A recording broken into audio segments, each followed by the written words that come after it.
पता लगा करके आना और फिर रघुवीर स्वयं जाएंगे वानरों की सेना को लेकर के मैया सीता जी को यहाँ पर लाएंगे।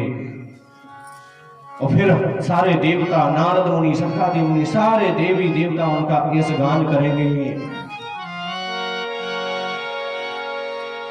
भववे सज रघुनाथ जस सुनहि जिनर अरुणार तिन कर सकल मनोरथ सिद्ध करहि कृष्ण।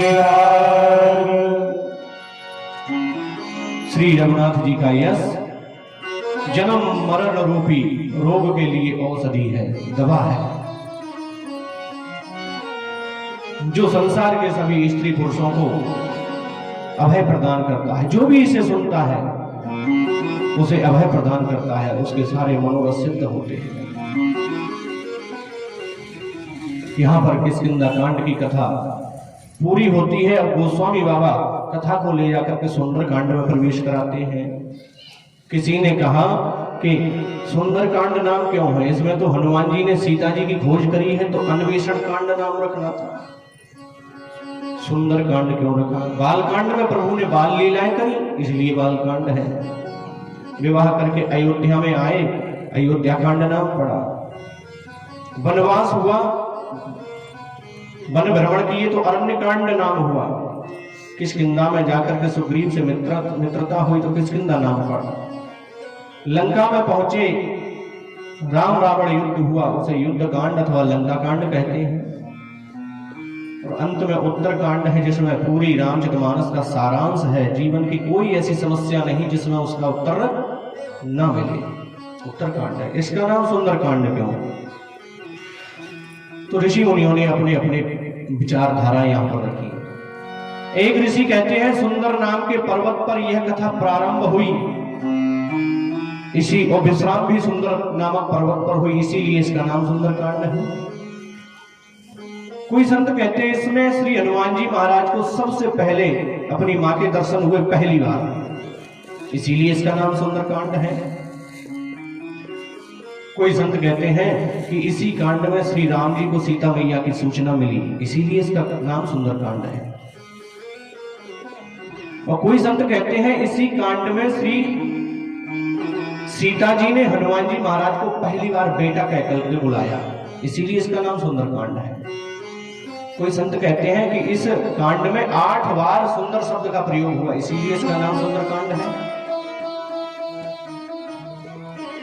कोई कहता है कि इसी कांड में श्री हनुमान जी को राम जी की एवं सीता मैया की अनुपायनी भक्ति प्राप्त हुई, इसीलिए इसका नाम सुंदर कांड है। कोई कहता है इसी कांड में विभीषण को श्री हनुमान जी के दर्शन और श्री राम के दर्शन प्राप्त हुए, इसीलिए इसका नाम सुंदर कांड है। और ध्यान रखिए, सुंदर कांड कब आता है? किष्किंधा के बाद और लंका के पहले।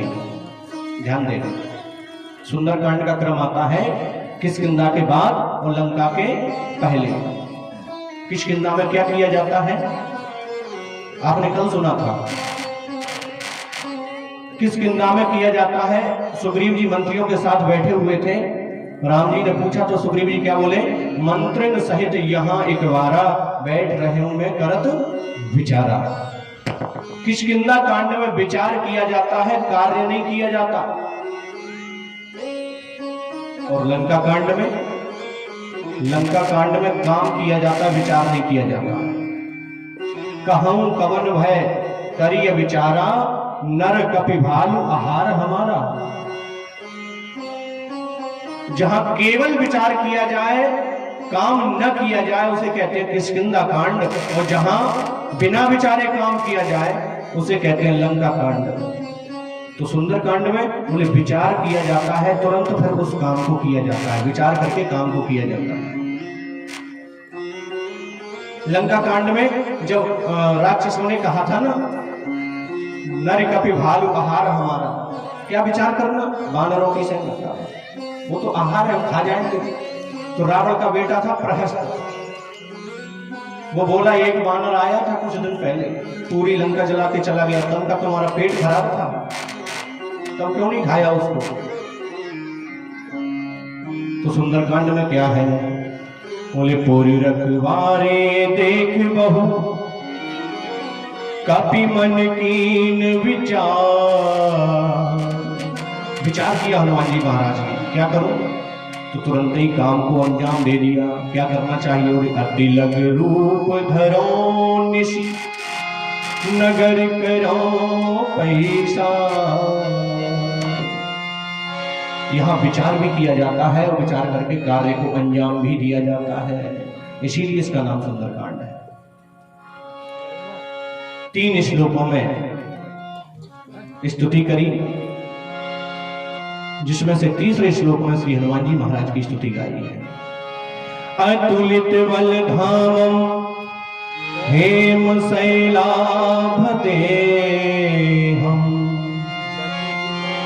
धनुजवन कृशानु ज्ञानिनामग्रगण्यम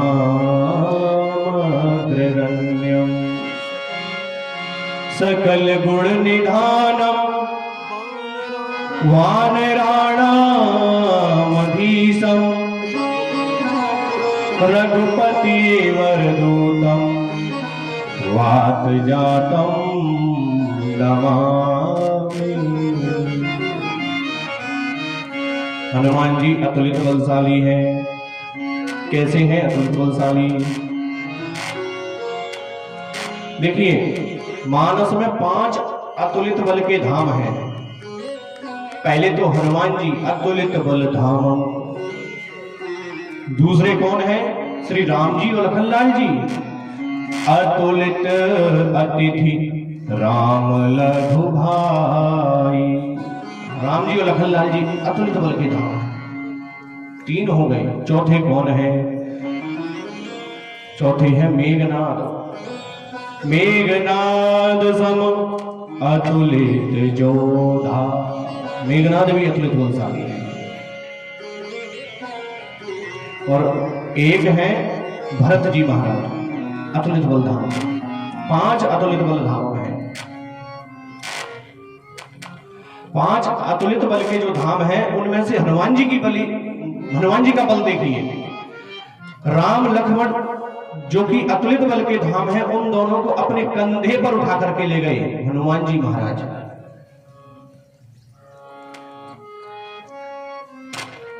चौथा कौन था? मेघनाद। जब हनुमान जी को ब्रह्मपास लगा, हनुमान जी ब्रह्मपास में बंधे, तो मेघनाद उठाने नहीं आया। मेघनाद ने सोचा कहीं गड़बड़ हो गई तो परेशानी में पड़ जाऊंगा, जबकि मेघनाद भी अतुलित बलशाली था। हनुमान जी ने 4 को, राम लक्ष्मण को कंधे पर ले लिया, मेघनाद उठाने नहीं आता। तो सबसे ज्यादा बलशाली कौन? सबसे ज्यादा बलशाली है इसमें श्री भरत जी महाराज, जो हनुमान जी महाराज को एक ही बाण में, जो भी बिना फरका था, और धराधाम पर ले आए, जिनकी स्तुति हमारे श्री राम जी भी किया करते हैं। अतुलित बल के धाम है। बलशाली कौन? जो छोटों पर कृपा करे, जो छोटों की सहायता करे। एक पहलवान था कोई बहुत बड़ा, उसी गांव में रहता था एक दुबला पतला सा आदमी। किसी कारणवश उस दुबले पतले आदमी का झगड़ा हो गया उस पहलवान से। पहलवान बोला, रे क्यों भाई तू मेरे से क्यों झगड़ता है? तू एक थप्पड़ का नहीं, क्यों मेरे पास आता है? सब लोग देख रहे थे इस बात को, सब पूरे गांव वासी देख रहे थे। बेचारा अपना सा मुंह लेके आ गया। गांव वाले खिल्ली उड़ाने लगे, हंसी उड़ाने लगे। 2-3 दिन बाद बोला, मैंने उनको क्षमा कर दिया, जाने दो, क्षमा किया। अब क्षमा ना करे तो करे क्या? लड़ तो सकता नहीं पहलवान से। बल तो उसका है जो बलवान होते हुए भी किसी की गलती को क्षमा कर दे। भाई इसको सही करो, क्यों कर रहा है? आवाज क्यों कर रहा है? अरे वो कैमलेट को तारी खिंचवा दे, वो फिर आ रहे होते। हेम शैलाभते। हनुमान जी महाराज का शरीर स्वर्ण के समान है। स्तुति करने के बाद में गोस्वामी जी ने पहली चौपाई लिखी सुंदरकांड की।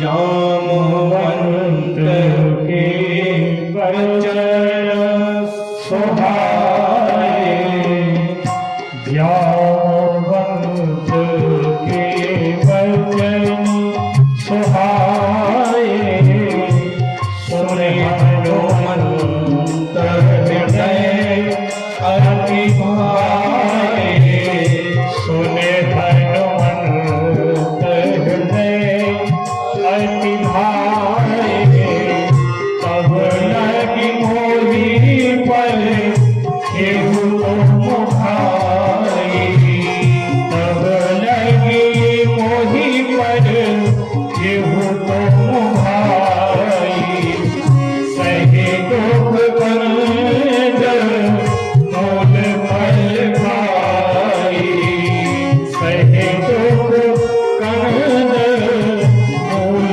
फल खाई जब लगिया होती नहीं देखी जब लगिया होती नहीं देखी होए काज मोहे हर से होए काज मोहे हर से हनुमान जी महाराज के लिए गोस्वामी जी तुलसीदास जी ने लिखी चौपाई क्या? जामवंत के वचन सुहाए सुनी हनुमंत हृदय अति भाए। अब विचार करना, जामवंत जी भालू, हनुमान जी बंदर, और भालू में बंदर में शत्रुता। फिर जामवंत जी के वचन हनुमान जी के को क्यों अच्छे लगे? कोई मेले ही नहीं खाता, फिर भी जामवंत जी के वचन हनुमान जी को क्यों अच्छे लगे?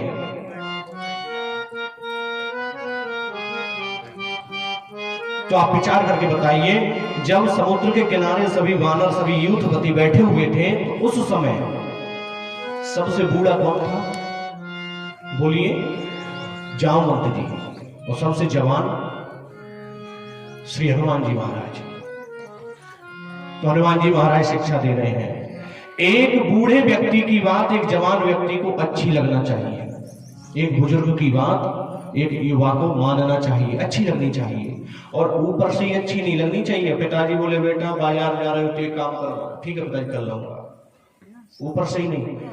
सुने हनुमंत हृदय अति भाए, हृदय से अच्छी लगनी चाहिए। क्योंकि बुजुर्ग जो कहते हैं, हमारे बूढ़े जो कहते हैं, वो हमारे हित की कहते हैं, हित के लिए कहते हैं। हमें हो सकता है उनकी बात थोड़ी कहने में कड़वी लगे, लेकिन कहीं ना कहीं उसमें हमारा हित छुपा रहता है।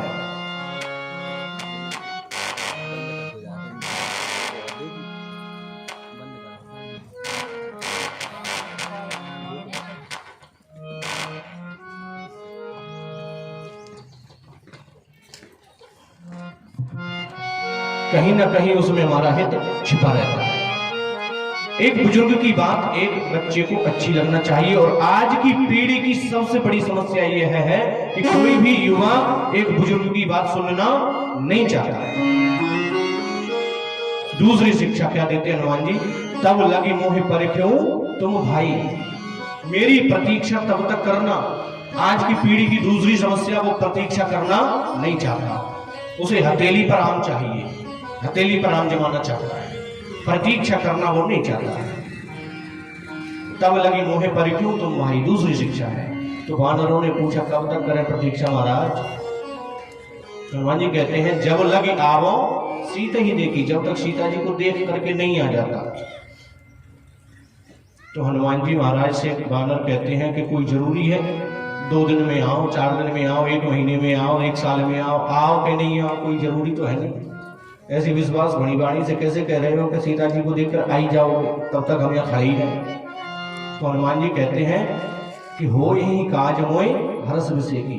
ये एक और शिक्षा, किसी भी काम को करने के पहले हमारा मन यदि प्रसन्न है तो निश्चित मान लीजिए वो काम पूरा होगा। और किसी भी काम को करने के पहले हमारे मन में दुविधा चल रही है तो उस काम को करना भी मत, काम पूरा होने वाला नहीं है। तो हनुमान जी महाराज बोले तब लगी मोहि परिख्यो तुम भाई, सही दुख कंद मूल फल खाई। दुख सह लेना लेकिन अपना आहार मत बिगाड़ लेना। आहार बिगड़ता है तो व्यवहार बिगड़ जाता है।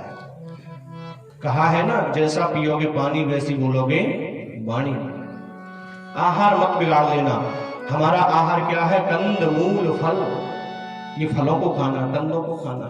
समुद्र के किनारे बैठे हो, ऐसा नहीं हो कि तुम्हें भूख सताए और तुम मछली पकड़ पकड़ के खाने लगो। आहार मत बिगाड़ लेना। तो वानर बोले ठीक है महाराज, इस दुख को तो सह लेंगे। तो एक संत का भाव यहां है कि पानी कैसे पिएंगे? खारा पानी है समुद्र का, सबसे बड़ा दुख तो हमें नहीं है, खाने पीने का दुख नहीं है, सबसे बड़ा दुख है पिएंगे क्या। ये संत का भाव। तो आगे कहा कि हनुमान जी महाराज ने क्या किया कि जेहि गिरि चरण देहि हनुमंता, चले हु सो गा पाताल तुरंता। जिस पर्वत पर चरण मारा वो पाताल में धस गया और पाताल से मीठे पानी की फुहार निकली। हनुमान जी कहते तुम्हारा दुख दूर, मीठे पानी को पीना। और भाव देखिए, दुख सह लेना, अपने आहार को मत बिगाड़ना। और एक और शिक्षा क्या दी हनुमान जी जब वहां से चले तो यह कहीं नाई सवनी कहूं माथा, सबको शीश झुका करके, सबको प्रणाम करके चले। आज की पीढ़ी प्रणाम करना नहीं चाहती, आज की पीढ़ी को प्रणाम करने में शर्म लगती है। प्रणाम किया जाता है जैसे लकड़ी को छोड़ दीजिए, लकड़ी जैसे गिर जाती है वैसे साष्टांग प्रणाम किया जाता है। हमारे शरीर के 6 अंग जमीन में लग जाए उसे कहते हैं साष्टांग। अथवा इतना नहीं कर सकते तो झुक करके माथे से चरणों को छुआ जाता है। ये भी नहीं कर सकते तो कम से कम हाथों से चरणों को छू लीजिए। अब तो वो भी परंपरा खत्म हो गई, धीरे धीरे करके हाथ ऊपर जाने लगे। तो पहले चरणों पर और फिर घुटनों पर आ गए, फिर जंघाओं पर आ गए। अब तो कह नहीं सकते कि आप अब माथे से माथा मिलाने लगे, क्या करने लगे आगे की कह नहीं सकते। चरणों से, हाथों से ही चरणों को क्यों छुआ जाता है, माथे से ही चरणों को क्यों छुआ जाता है? कोई तो कारण होगा। धार्मिक कारण ये है कि हम जो जप करते हैं, तप करते हैं, पूजा पाठ हवन इत्यादि करते हैं, उसकी पूरी ऊर्जा जाकर के हमारे चरणों में एकत्रित होती है। जो प्रणाम करता है माथे से, तो चरणों के माध्यम से वह ऊर्जा उसके मस्तिष्क में प्रवेश कर जाती है। वैज्ञानिक कारण देखिए इसका।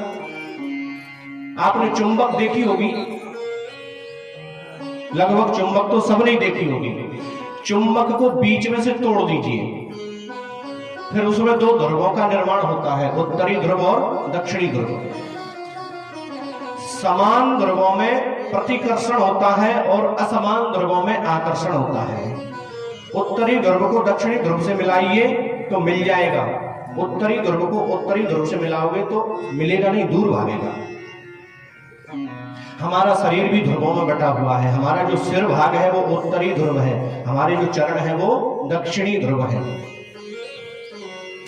हम चरण से चरण को छुलाएंगे तो प्रतिकर्षण होगा, व्यक्ति आशीर्वाद नहीं देगा, गाली देने लगेगा।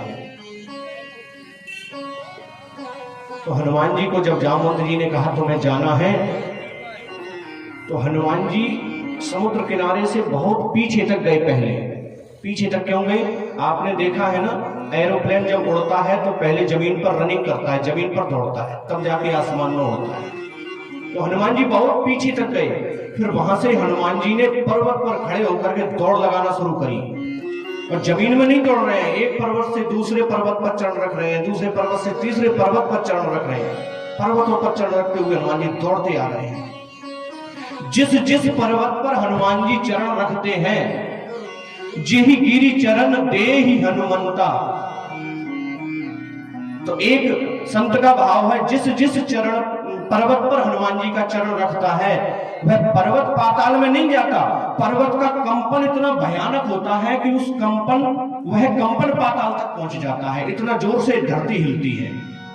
जब और राक्षसों के डर से, रावण के डर से देवता कहां छुपे हुए थे? पाताल में।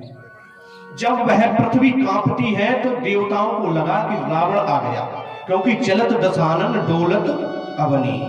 देवताओं को लगा कि रावण आ गया, अब न जाने क्या करेगा। तो देवताओं ने एक देवता से कहा तुम जाकर देख कर तो आओ, रावण के साथ और कौन कौन है। तो एक देवता देख करके आया, बोले रावण नहीं है, हनुमान जी है। अच्छा, हनुमान जी हैं। जैसे ही देवताओं ने जान लिया कि हनुमान जी हैं, तो जाकर के क्या किया, सुरसा को उन्होंने प्रेरित किया। देवताओं ने सुरसा को प्रेरित किया कि हनुमान जी महाराज के बल की परीक्षा लेकर के आओ, बुद्धि की परीक्षा लेकर के आओ, क्या ये हमारा काम पूरा कर पाएंगे। तो हनुमान जी आगे बढ़े हैं। जैसे ही छलांग लगा करके हनुमान जी ने उड़ना शुरू किया, उड़ते जा रहे, तो समुद्र ने देखा कि हनुमान जी बहुत देर से उड़ रहे हैं, तो समुद्र में छुपा हुआ है मैनाक पर्वत, उससे जाकर के कह दिया कि तुम जाकर के ऊपर जाओ और तुम्हारे मित्र का पुत्र राम जी के काम को करने जा रहा है, बहुत देर से उड़ान भरी है, विश्राम ले लेगा। वह मैनाक नामक पर्वत ऊपर उठ करके आया, हनुमान जी से कहा कि आप विश्राम लीजिए। हनुमान जी कहते कौन है आप? बोले हम आपके पिताजी के मित्र हैं। मित्र जानकर के पितृवत व्यवहार किया और हनुमान जी महाराज ने उसे स्पर्श किया। हनुमान ते ही परसा कर स्पर्श किया। अब ध्यान देना, यहां मैनाक पर्वत ऊपर उठ के कैसे आ गया? तो एक कथा आती है कि पर्वतों को पर लगे हुए थे, इंद्र ने सारे पर्वतों के पर काटना प्रारंभ किए। जैसे पर कटते गए तो एक जगह अड़ करके रह गए, इनका नाम हो गया पहाड़। मैनाक पर्वत भागा है वहां से, मेरी रक्षा करो, रक्षा करो। पवन देव ने सहारा दिया और जाकर के समुद्र में छुपा दिया। तब से ये पवन देव को अपना मित्र मानते हैं। आज वही मैनाक पर्वत ऊपर उठ करके आया, विश्राम कर लीजिए। तो स्पर्श किया। मैनाक माने सोने का पहाड़। और जब हम कोई अच्छा काम करने, कोई भी काम करने निकले हम, तो सबसे पहले हमारे सामने दौलत आ जाती है, पैसा आ जाता है, रिश्वत आ जाती है। पैसा आया, सोना आया, हम वहीं से वापस हो लेते हैं। इसी के लिए तो कर रहे थे, अब क्या करना आगे चल के। लेकिन नहीं, हनुमान जी आगे पीछे नहीं लौटे। हनुमान जी ने स्पर्श किया, क्योंकि चाहे धार्मिक कार्य करें, चाहे कोई भी सामाजिक आयोजन करें, अर्थ की आवश्यकता होती है। हनुमान जी महाराज ने स्पर्श किया और उनसे क्या कहा, राम काज कीने बिनु मोय कहां विश्राम। राम जी के कार्य के बिना मुझे विश्राम नहीं है। स्पर्श करके आगे बढ़े। सोने पर सोना बुरा है, सोने को स्पर्श करना बुरा नहीं है। हनुमान जी आगे बढ़े तो क्या आ गया, ध्यान देना, जब व्यक्ति त्याग करता है तो प्रशंसा उसका पीछा नहीं छोड़ती। आगे सुरसा गोस्वामी जी ने लिखा है, जात पवन सुत तीवन देखा, जाने कहूं बल बोधि विसेखा। जात पवन सुत तीवन देखा, जाने कहूं बल बोधि विसेखा। सुरसा नाम अहिन के मारा, गए आए कहीं पे गारा। सुरसा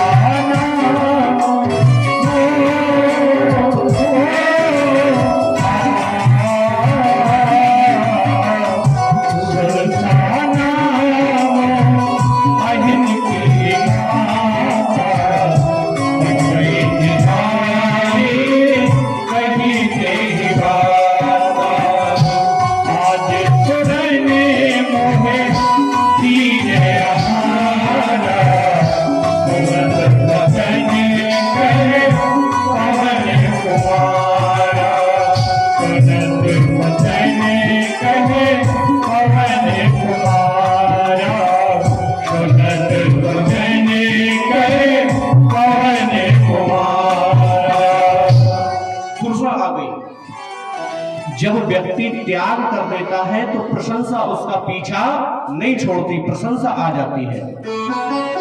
और व्यक्ति प्रशंसा से कितना भी बड़ा होने की कोशिश करे, प्रशंसा से बड़ा हो नहीं पाता, प्रशंसा दोगुनी होती चली जाती है। तो सुरसा आई, सुरसा ने देखा और कहने लगी, आज भगवान ने, विधाता ने, देवताओं ने मुझको मेरा भोजन दे दिया है, मैं तो खाऊंगी।